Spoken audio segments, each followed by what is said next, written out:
Mole ni Olúwa. Ya razata lavasanaya. Bẹ́ẹ̀ni Ọlọ́run lórúkọ rẹ̀, ìyanu lórúkọ rẹ̀. Ọlọ́run tó tóbi, èyí tó lágbára. Olúwa fún ẹ lójú, àwọn kan ò lójú. Olúwa fún ẹ létí, ó fi ń gbọ́, àwọn kan ò létí. Ọlọ́run fún ẹ lẹ́sẹ̀, ó fi ń rìn, àwọn kan ò ní ẹsẹ̀. Ọlọ́run fún ẹ lọ́pọlọ, ó sì mọ ohun tó máa jẹ lénìí. Àyò tó wá wù ẹ́ ló máa ń sọ pé nǹkan tó wù mí rè. Àwọn kan wọn ò mọ nǹkan tó bá ti fún wọn náà máa jẹ. Ẹlòmíì kò fojú ẹ̀ ríran. Àfi yọ òkìlẹ́ni tó wá yan Ọlọ́run tó wá sọ wípé ó wà nínú ìṣòro. Kí ló ń jẹ́ ìṣòro níwájú Olódùmarè? Ọlọ́run ìwòsàn, Jésù olùwòsàn. Olùwòsàn ni Ọlọ́run, olùwòsàn ni Ọlọ́run ẹ̀mí mímọ́. Olùwòsàn ni Ọlọ́run tó ga, èyí tó tóbi, èyí tó lágbára. Nasalanaya. Let us accept Jesus Christ as our personal Savior now and be thanking Him about what we are passing through. Wo irọ́ ni Sátánì ń pa. Ibi tó máa dé yẹn wà débẹ̀. Ibi ògo tọ́run ti kọ mọ́ ẹ yẹn wà débẹ̀. Nípa ọpẹ́ ni o. Ẹ jẹ́ ká yin Ọlọ́run lógo. Let us thank God for what God is doing on this earth, because of the righteous, a few righteous people that God still have mercy upon us to be opening this lockdown and be reducing this coronavirus. Let us thank God. Ẹ jẹ́ ká fògo fún. Wo àwọn ikán jáde wọn wọlé mọ́ o. Agbára wọn kọ́ o. Ọlọ́run mọ̀ sí o. Orí bó ṣe ń lé àwọn èèyàn down sínú ibojì èyí tí wọ́n ń sùn síbẹ̀ wọn ò dìde mọ́ wo àánú Olúwa ló fi jáde o ló dẹ̀ fi wọlé padà. You better thank God, you better glorify His name. Karasanaya with holiness ni o láìsẹ́naya bọ̀ sórí ẹni tó bá yọ̀lẹ̀ nínú Ọlọ́run. When you are weak, when you are lazy to glorify the name of Almighty God, there is no glory. Kosogo kilonjogo. There is no healing. Make Kazata wa afọ́jú yẹn, àwọn afọ́jú yẹn wọ́n wá Jésù kan ni, wọ́n pariwo Jésù ọmọ Dáfídì. That means that they submit their life for God, that we want to follow God and do the will of God. And that's when God now look back, said, these are my people. They're ready to follow Christ. They're ready to follow the Almighty God. And God healed them. And He's telling them, sin no more. As you are sharing the program, through that program that you are sharing, God can use you, Lazarus, to make that person to enter the kingdom of heaven. And you will see, you will now experience your miracle. Ọdún yìí nígbà tí mò ń sọ láàrin àwọn ènìyàn níbì kan mú ní dárúkọ mo ní ohun tí Ọlọ́run fi hàn mí nínú ọdún yìí. Ọlọ́run ò sọ pé prosperity ló máa ṣẹlẹ̀ lọ́dún yìí. Ìwà tá ń wù yìí, ìwà yìí ti lágbára jù. Gbogbo wa ní àtẹ̀mí náà kò sẹ́ni tó yọ́lẹ̀ nínú gbogbo wa. À ń para wa, à ń ṣọ̀tẹ̀ ara wa, à fẹ́ràn ara wa. Ó dẹ̀ ló ń sọ pé ijó wo ló dẹ̀ ń jó? Ijó Sátánì náà ń pè ìyẹn náà. Nígbà tí you were saying you are doing tax offering, you don't greet your fellow human being that is behind you, that is beside you, and you are saying you are doing tax offering. Which tax offering is unacceptable tax offering? Let us go to 1 Corinthians 11:30. For this cause many are weak and sickly among you, and many sleep. Yakarabatara salakaya. 1 Corinthians 11:30. Etukan Yoruba. For this cause many are weak and sickly among you. Nítorí ìdí èyí ní ọ̀pọ̀lọpọ̀ nínú yín ṣe di aláìlera àti olókùn tí ọ̀pọ̀lọpọ̀ sì sùn. Ṣé ti rí nítorí ẹ̀ ni ọ̀tá wa ṣe ń ṣàìsàn yìí. That's why we are sick, because we don't praise God. Don't be saying that don't be saying that ìṣòro tí mo wà yìí ṣé nǹkan ló máa pa ọ̀tá mi yìí òun ló máa pààyàn tó tọ́ nítorí you prophesy through your mouth. You have to decree good things because God knows about your soul. He's the one that created your soul. Forgo fun yakara saladabaya roba latadaya. Don't be lazy in praising God with holiness attitude. Don't be lazy in praising God. Láti forgo fun yín máa yí ojúrí ká má gbé àìsàn. Ènìyàn máa ń pẹ́ nínú àìsàn ni, èèyàn máa ń pẹ́ nínú ìpọ́njú ni, èèyàn máa ń pẹ́ nínú ìdààmú ńlá ni téèyàn bá mọ bó ṣe ń fògo fọ́lọ́run láti máa yìn lógo.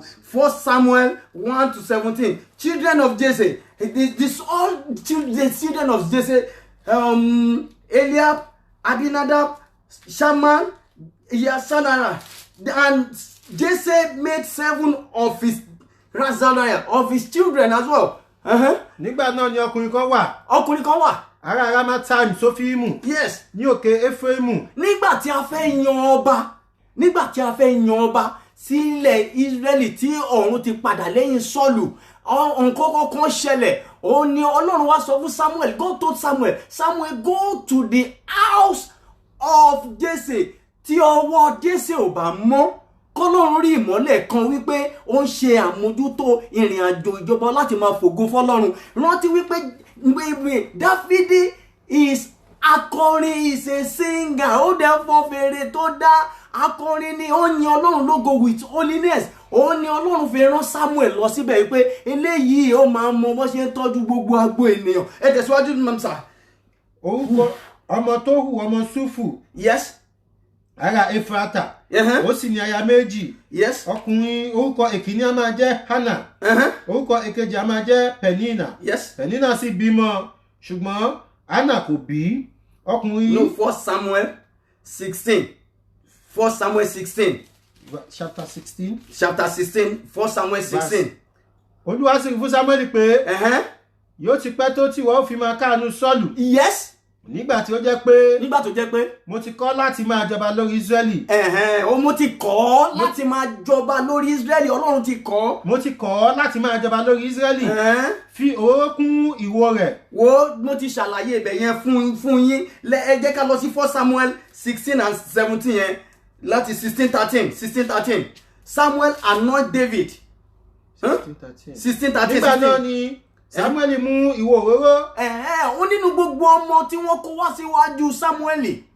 Ó sì fi yà sọ́tọ̀ láàrin àwọn arákùnrin rẹ̀. Yàrá èyí tí Jésè kó wá síwájú Samuel. Gbogbo wọn kí ló ṣe wọ́n? Ẹ̀mí Olúwa sì bà lé Dáfídì ní ọjọ́ náà. Hallelujah. Kí ló ṣe gbogbo wọn? They are lazy. Ọ̀lẹ ni gbogbo wọn. Wọ́n jókòó sínú ilé. Only David is in the bush. Ó nìkan ló ń da ẹran. Ó nìkan ló ń tọ́jú. Bó dẹ̀ ṣe ń da ẹran yẹn ló yin Ọlọ́run lógo, ló ń fọn fèrè. Ó ń lọ ọ̀run fi. That means you are king, you have to know how to praise God. If you carry destiny of a king and then you are passing through some problem now, sori Dáfídì inú oko ló wà, inú ìgbẹ́ náà ti lọ mú jáde. Inú ìgbẹ́ ni ìwọ náà wà tó bá ti rọmọ bí. Tó bá ti láya inú ìgbẹ́ ló wà. Tó bá ti lọ́kọ inú ìgbẹ́ ló wà. Nínú ìṣòro tó wà yẹn, ọ̀run á wá torí wípé because you are praising God with loneliness, God will now send angel and helper to you. Helper yẹn á wá bí áńgẹ́lì, á wá gbé wo ènìyàn kan wọ̀ bí gẹ́gẹ́ bí wòlíì, á dẹ̀ wá ẹ̀kàn níbikíbi tó wà, á dẹ̀ dàmì òróró ọkọ lé ẹ lórí, á dàmì òróró aya lé ẹ lórí, á dàmì òróró ọmọ lé ẹ lórí, á dàmì òróró ìwé ìgbélú lé ẹ lórí, wà á dẹ̀ ọkùnrin á dẹ̀ balẹ̀. Tẹ̀síwájú ọ̀nkú mi sà. Nígbà náà ni Samuel mú ìwo òróró sì fi yà sọ́tọ̀ láàrin àwọn arákùnrin rẹ̀. Ó fi yà sọ́tọ̀. Ẹ̀mí Olúwa sì bà lé Dáfídì láti ọjọ́ náà lọ. Ẹ̀mí Olúwa bà lé. Samuel sì dìde, ó sì lọ sí Rámà. Ṣùgbọ́n ẹ̀mí Olúwa fi Sọ́ọ̀lù sílẹ̀. Ẹ̀mí búburú láti ọ̀dọ̀ Olúwa sì yọ ní ẹnu. Wọ́n ní let us go and read that verse by ourselves very well. To 16:14-23. Wọ́n ní Dáfídì tí Sọ́ọ̀lù bá ti yẹmi wèrè yẹn bá ti balẹ̀, ó ní kó lọ wá ọmọ kan wá fún òun. Ọmọ wo ló ní kó wá lọ fún òun? Ọmọ láìka wàrà ìṣàìnásàdà. Ọmọ ni Dáfídì tó ń kọrin. Kó ronú, ẹ jẹ́ ká jọ ronú dáadáa. Kárí wípé kò ṣẹ̀ṣẹ̀ máa kọrin yẹn. Ó ti mọ fèrè yẹn fọn tipẹ́tipẹ́. Ó ti ń ṣèfẹ́ Ọlọ́run dáadáa. Ó dẹ̀ yin Ọlọ́run lógo. Yin Ọlọ́run nínú ìṣòro tó wà. Don't be doing unacceptable thanks offering. anymore, so that God can heal you, so that God can silence your mockers. Àwọn tó fi ẹ̀ṣì ẹ̀yẹ Ọlọ́run á lè pa wọn lẹ́nu mọ́ wípé ọmọ mi ni. Ìdíláka Zatari Matala Manasadibaya, Ecclesiastes 9:10. Whosoever that hand findeth to do, my Sadaya, do it with the might, for there is no work. Ohunkóhun tí ọwọ́ rẹ ní rí ní ṣíṣe. Ohun tí ọwọ́ rẹ ní ṣíṣe. Fi agbára rẹ ṣe. Fi agbára rẹ ṣe. Nítorí tí kò sí ète. Bẹ́ẹ̀ ni kò sí ìmọ̀. Tàbí ọgbọ́n. Ní ìsà òkú. Níbi tí wọ́n rè. Wo sórí lọ́wọ́lọ́wọ́ gbogbo nǹkan tá à ń ṣe lọ́wọ́lọ́wọ́ báyìí. Yin Ọlọ́run ní ìsìn tó bá darúgbó má rò bóyá gbà yẹn ló fẹ́ yin Ọlọ́run o. Wo sórí àwọn time gbà tí ó bá darúgbó ọpọlọ máa padà sí ibi tó ti wá.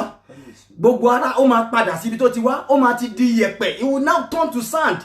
It is, you have to remember your God in the time of your youth. That is what God is telling us. This is the time we have to be praising him. Tá yìí wà ní èwe yìí láti fògo fún Ọlọ́run. Listen, Ecclesiastes 12:1-7 from verse 1. Remember now thy Creator in the days of your youth, while the evil days come not, nor the years draw nigh, when thou shalt say, I have no pleasure in them. In Ecclesiastes 12:1-7. Ó yá lọ́wọ́lọ́wọ́ ẹ jẹ́ ká máa fògo fún Ọlọ́run yẹn. Ẹ jẹ́ ká fi ògo fún just be mentioning the name of God. Mentioning the name of God. I thank you for that Sanaya from the beginning of my life, where I am now and where I'm going, because I know that I'm going to be prosperous, because I know that you will silence my mockers, because I believe in you that you will enlarge my coast. Continue praising that God. Any sickness that you are experiencing, praise God. Forgo fun. Where is your water? Bring your water and start praying, prophesying good things about your destiny.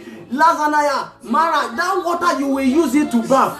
You will use that water to bath. You will use that water to bath your children. Remember before we commence this program that God said that he wants to heal 21 people, that they are ready to follow Jesus Christ, that they submit their life for God, that we will follow you to the end of our life and do the will of God. Remember that thing that God said that he wants to heal 21 people today. He's 21. That is, are you among of them? Are you among of them? If truly this voice is from God, you will see it in your body as you are thanking the name of Almighty God now. Oh, whoa. Forward the orí ẹ̀mú. Nítorí èèyàn bá máa burú àtorí iná ti ń mọ̀. Téèyàn bá máa ránú gbà àtorí iná ti ń mọ̀. Forward the orí ẹ̀mú. I thank you, God. I thank you, God. Wo sórí bí ikú lé ò pa ni tòde ò lè pa ni o. Ó ní ìrìn àjò Kéènì àti Ébẹ́lì yẹn o.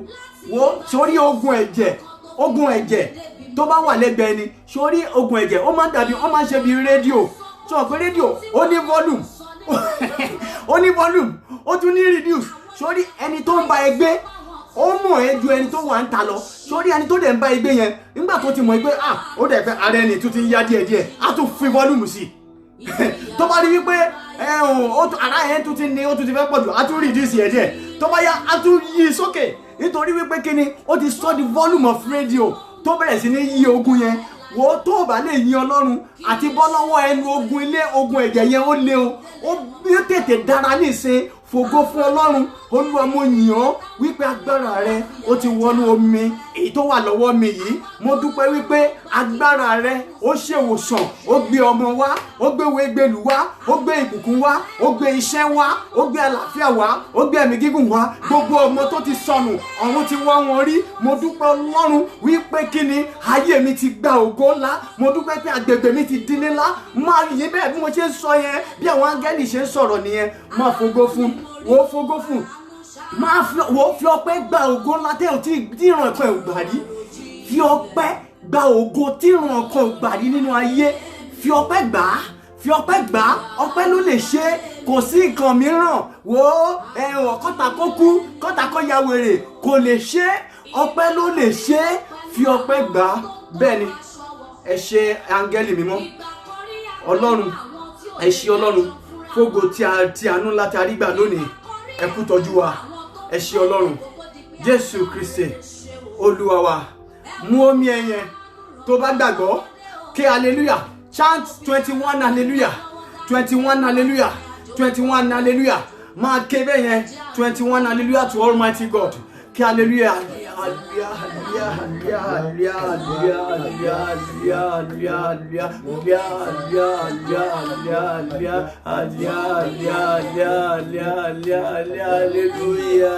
Hallelujah. Thank you, Lord. Ẹ ṣé Ọlọ́run, for those people that they are just joining us, we thank you, we appreciate you. And the people that they've been joining us to pray together like this, remember I've been saying it, you have power is in you, power is in me. We are doing it together to thank Almighty God.